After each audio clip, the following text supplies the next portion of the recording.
श्री स्वामी समर्थ. नमस्कार, मी मंगल तुम्हा सर्वांचं नवीन एका व्हिडिओमध्ये अगदी मनापासून खूप खूप स्वागत करते.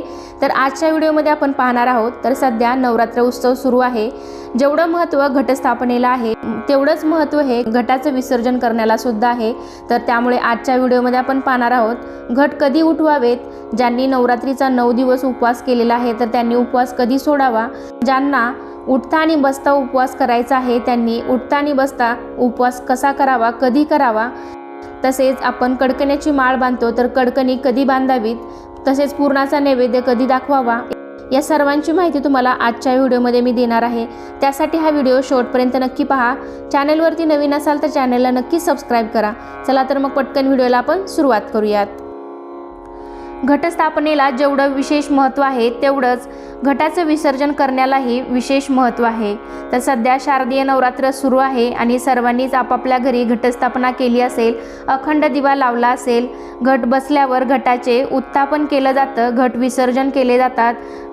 देवीची स्थापना अश्विन शुद्ध प्रतिपदेला होत असते. देवीची स्थापना प्रतिपदेला केल्यानंतर 9 दिवस नवरात्र साजरे केले जातात आणि 10व्या दिवशी दसरा किंवा विजयादशमी दसरा आपल्याकडे साजरा केला जातो. तर सर्वात अगोदर आपण घट कधी हलवायचे ते पाहूयात. तर प्रत्येक ठिकाणी आपापल्या कुळाचाराप्रमाणे काही जण नवमीला घट उठवतात तर काही जण दसऱ्याच्या दिवशी घट उठवतात. तर जशी तुमच्याकडे परंपरा आहे, तुमच्या कुळामध्ये जसं घट उठवला जातो तर त्या पद्धतीने तुम्हाला करायचं आहे. 23 ऑक्टोबर 2023 रोजी नवमीला घटोत्थापन आपण जे घटस्थापना केलेली आहे ते घट हलवणार आहोत. म्हणजेच यावर्षी घट हे नवमीला हलवायचे आहेत. काही जण घटाचे विसर्जन दसऱ्याच्या दिवशी करतात. हे दसऱ्याच्या दिवशी त्यामधले जे अंकुर आहेत ते आपल्या टोपीमध्ये घालून सोनं लुटण्यासाठी घरातील पुरुष मंडळी जातात. तसेच ते अंकुर देवाला वाहिले जातात. त्यामुळे दसऱ्याच्या दुसऱ्या दिवशी तुम्ही या घटाचं विसर्जन करू शकता. मात्र घट आपण नवमीला हलवायचे आहेत. काही ठिकाणी दसऱ्याच्या दिवशी घट हलवले जातात. तर तुमच्या कुळाचाराप्रमाणे त्यानुसार तुम्हाला घट हलवायचे आहेत.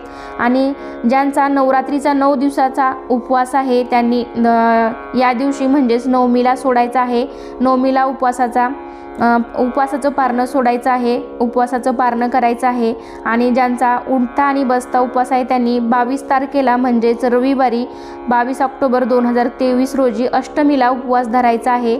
तर आणि नवमीला सकाळी घट उठल्यानंतर उपवास सोडायचा आहे. त्या दिवशीच तुम्हाला पुरणपोळीचा नैवेद्य करून घट उठवण्यापूर्वी देवीला पुरणपोळीचा नैवेद्य दाखवायचा आहे आणि नवमीच्या दिवशी हा उपवास सोडायचा आहे. तर आमच्याकडे जशी पद्धत आहे त्याप्रमाणे मी तुम्हाला सांगत आहे.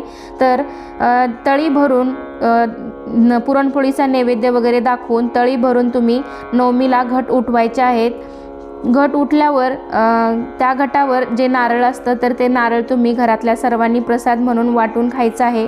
तर मग ज्यांनी उठता आणि बसता उपवास आहे त्यांनीसुद्धा घट उठल्यानंतरच उपवास सोडायचा आहे.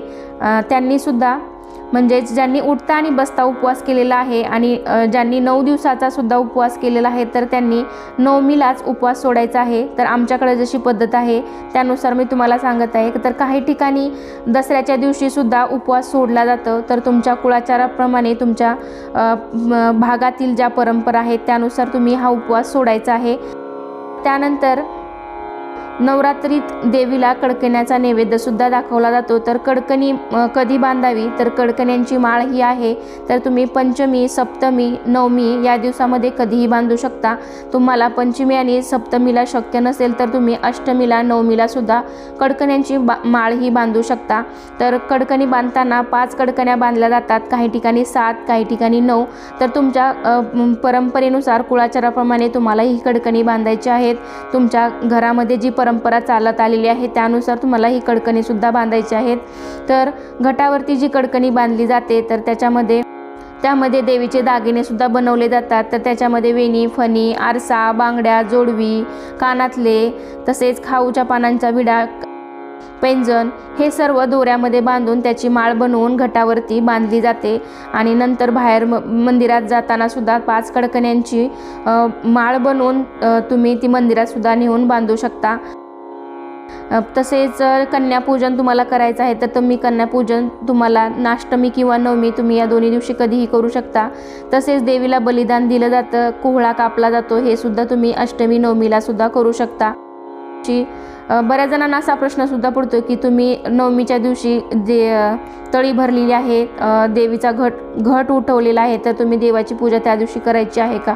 तर नाही, तर दसऱ्याच्या दिवशीच आपल्याला सकाळी लवकर उठून देवाला स्वच्छ स्नान घालून त्यांची पूजा करायची आहे।